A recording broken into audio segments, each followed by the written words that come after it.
One experience at a time. He said, verse 7, he says, Jesus asked, were not all 10 cleansed? Where are the other 9? Has not one returned? Verse 18, to give praise to God except this foreigner? Verse 19 says, then he said to him, rise and go. Your faith has made you well. The power of progress. The power of the pause. The power of the pivot. The power of praise. This is the difference between being healed and being made whole. I know many preachers always want to talk about the 9, but today I want to ask you, what about all 10 of them? And where are you in this process? We want to harp on the 9 and we want to talk about them bad, or they didn't have a spirit of gratitude and all that stuff. And I understand and I agree to that to a certain extent. But sometimes when you're broken, the first thing you want to do is show off that you've been healed. And these lepers, people don't understand, these lepers have been in isolation away from their family and their loved ones. They had no hope, no purpose, and no future. I'm not excusing them from having a heart of gratitude. I'm not excusing them. Because I choose to believe that most people, if you do something for them, that they wouldn't be that selfish. But I choose to believe maybe they just were not taught. Because it's one thing to know about Jesus. It's another thing to have an encounter and an experience with Jesus. We live in a society where people make dysfunctional functional. They make being out of bounds okay. God knows my heart. Yes, He does. He knows it's desperately wicked, and who can know it but Him?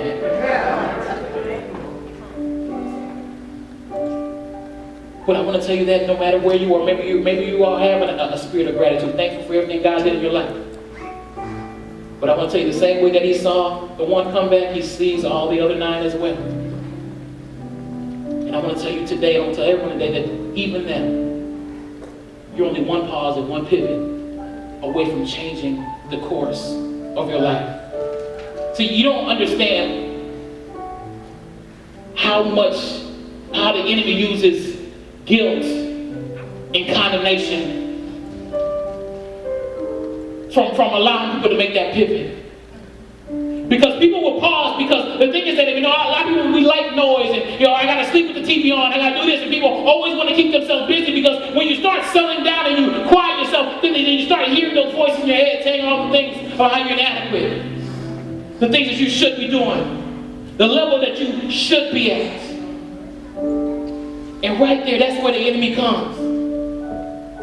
And he keeps people from making that pivot, because the enemy knows that God sees them just where they are right now. And God is saying that I want to take all of that away. But if He can convince them through guilt and through condemnation, saying, no, how can I go back? I'm embarrassed. I just want to tell you that no longer. Don't let 2018 be the year where you listen to the lies of the enemy.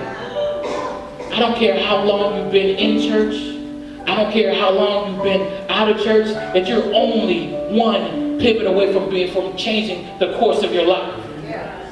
I'm thankful that it says that His mercies are new every day. Why? Because that means every day is an opportunity. I'm thankful that God uses the unlikely vessels, because God is saying that you think, well, God, what can you do in my life? I don't have much to offer. God said, that's all I need. Take what you have and use it for my glory. So, today, everyone can stand to your feet.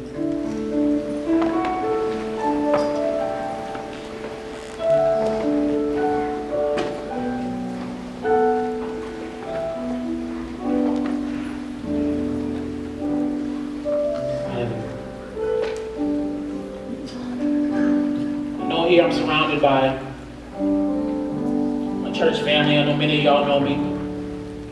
I know some of you, this may be the first time that you have ever met me. And again, we're honored that you're here with us today. And though we have tons of fun and tons of food and all those things that we're going to enjoy in just a few moments, the real moment why someone cared enough to invite you is for this right here. Because we'll feed you naturally, but we want to make sure you get fed spiritually. And I just want to take a few moments with eyes closed, heads bowed. No one looking around. If you're bold enough to say, Pastor Ray, I'm out of bounds. It takes a lot of strength to admit that. And I'm in need of a pivot. I want God to do something with my life. I know God has a plan and a purpose for my life. And I want you to slip your hand in the air right now so I can see you. Hallelujah. I see your hands. Hallelujah. Yes, God. Hallelujah. Thank you, Lord. Thank you. Put your hands down. Do me a favor. Grab the hand of the person next to you. I want us to pray together as a family. Knowing that we serve a God who specializes in unlikely circumstances. That we serve a God that can turn situations around. That we serve a God that all He needs is one yes from you. Yes. That can change the course of your life. You do not know life until you get attached to what the purpose that God has for you. You do not know fulfillment until you get in God. And I want to tell you today that we take some time and we reflect. But we know that God has orchestrated this moment together for us today, right now. Squeeze the hand of the person next to you as a sign saying, I want the best for you. As a sign saying, let your yes be yes. As a sign letting them know that they're still alive and they're still only one decision away from changing the course of their life. Hallelujah. Let us pray. Dear Heavenly Father, God, I just thank you, God, for everyone here today, God. God, I ask you, Father, right now, God, for those whose hands were raised, God, saying, God, I want you to do something in my life, God. Father, I know that I'm making progress, but sometimes, God, it seems like I take one step forward and two steps back, God.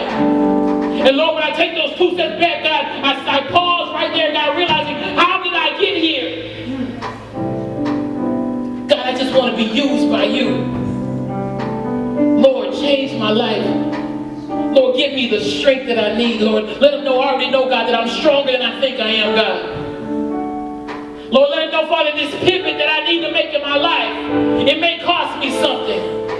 It may cost me some relationships, God. But God, I'm thankful for you, God, that you have seen this very moment right here, God, and you know my future. God, so those today who raise their hands saying, God, I need a pivot in my life. Because God, I've just gotten off track. God, honor their faith today, God. Father, as they were so bold, Father, to lift their hand out, surrounded by their peers, their friends, and their family, God. Let them know, Father, yeah, I hear you, Holy Spirit. Yes, that you saw them today, God.